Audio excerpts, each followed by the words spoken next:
Welcome to today's podcast. So today we are talking about something many of us see and sometimes mislabel or misdiagnose. It's called apophysitis. Is it just growing pains or is it more than that?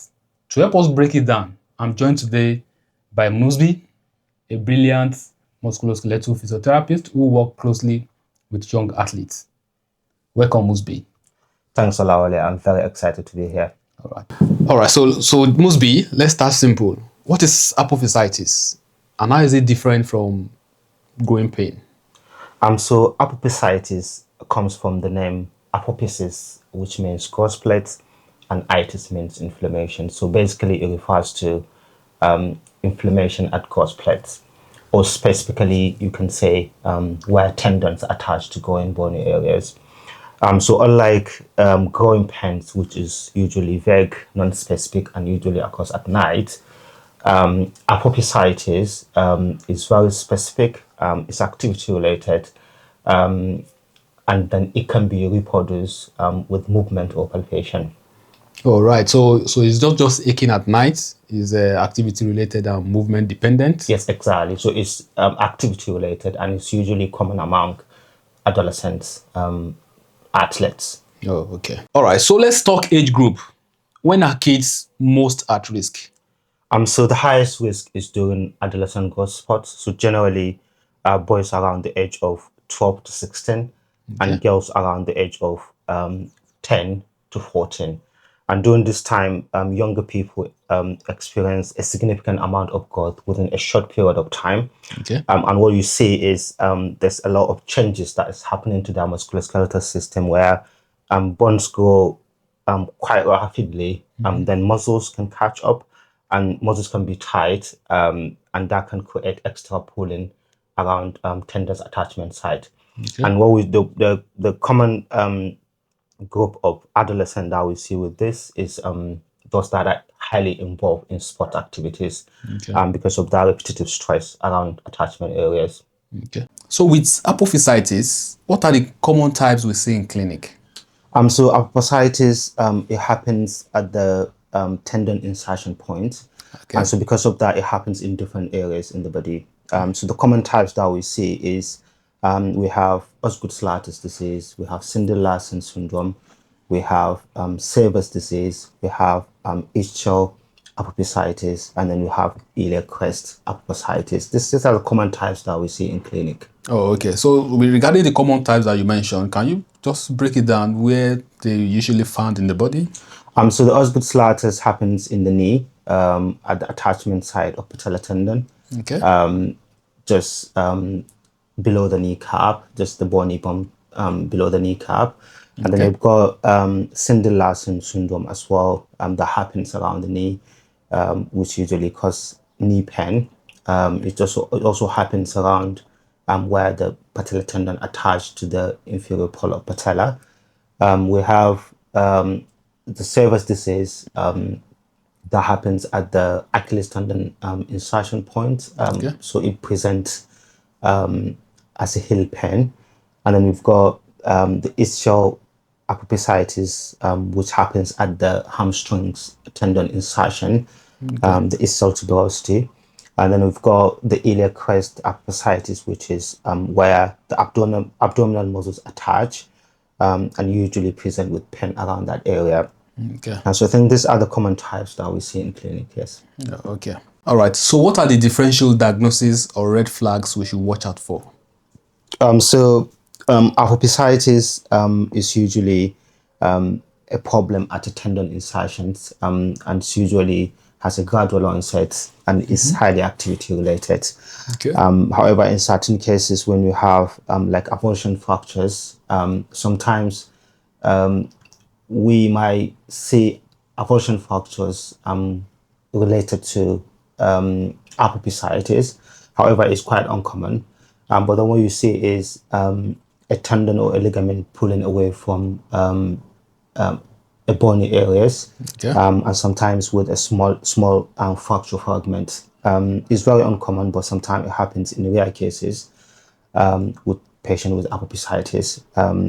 So unusually, avulsion fractures are usually traumatic. unlike apophysitis, and they're usually associated with severe pain and swelling and bruises as well. Okay. Another differential that we can see is tendinopathies. And tendinopathy is just a problem in the tendon itself. So in apophysitis, what you have is you have a problem and pain at the tendon insertion, but in tendinopathy, you see the problem at the tendon itself. So it can be an inflammation or it can be degenerative changes happening in the tendon itself. Okay. So tendinopathies are very uncommon in younger people because their tendons is kind of it's more flexible, it's more stretchy. So that is not commonly seen in younger children. Okay. Any other red flags or Yeah, so infection. Sometimes you can have some of the children's coming out with infection, and the classic things that you see with joint infection is you see a lot of swelling, redness in joints, kind of increased temperature around joints. So all those things are signs that that needs to be looked out for in somebody that present with joint pain, because that's what we see in apophysitis anyway. So routine examination are not usually recommended, except if we think of the red flags that I made mention of. Oh, okay. Yeah. So now here's the tricky bit: managing a kid who doesn't want to stop playing. What's your approach? So usually younger people with apophysitis, they're usually reluctant to stop playing sports despite pain. As expected. Yeah, so it's a tricky part really. And what I normally say is it's about load management rather than complete rest.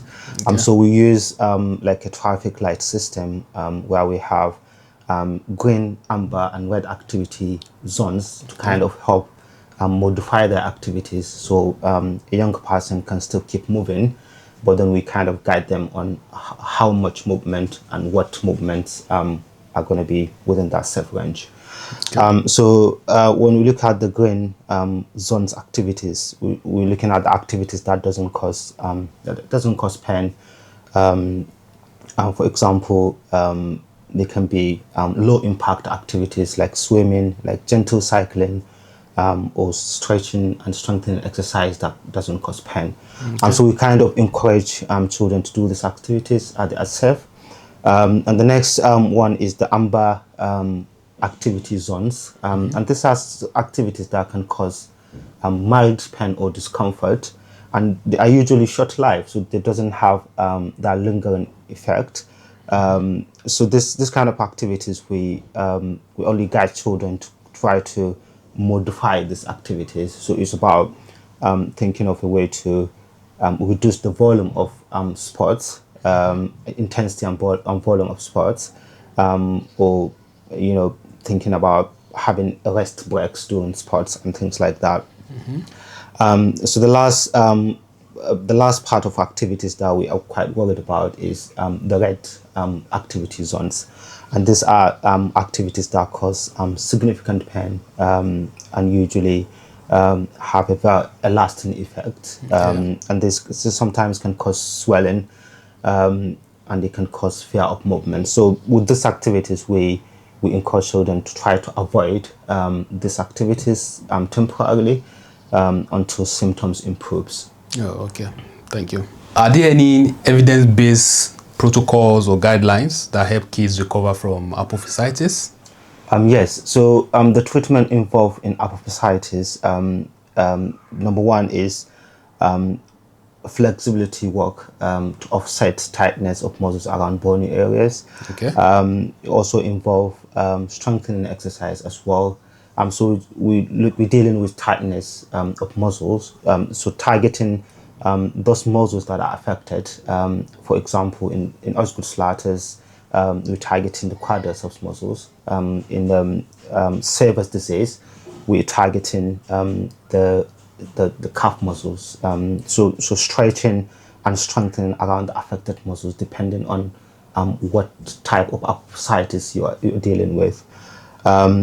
Another thing that is important is gradual reloading, and that is getting a young athlete back to their sport activities within that safe zone. So looking at using pen monitoring guidelines where pen that is less than 3/10 on a pen scale, and then with no increase post physical activity. So I think these are the basic treatment that are involved in apophysitis. Yes.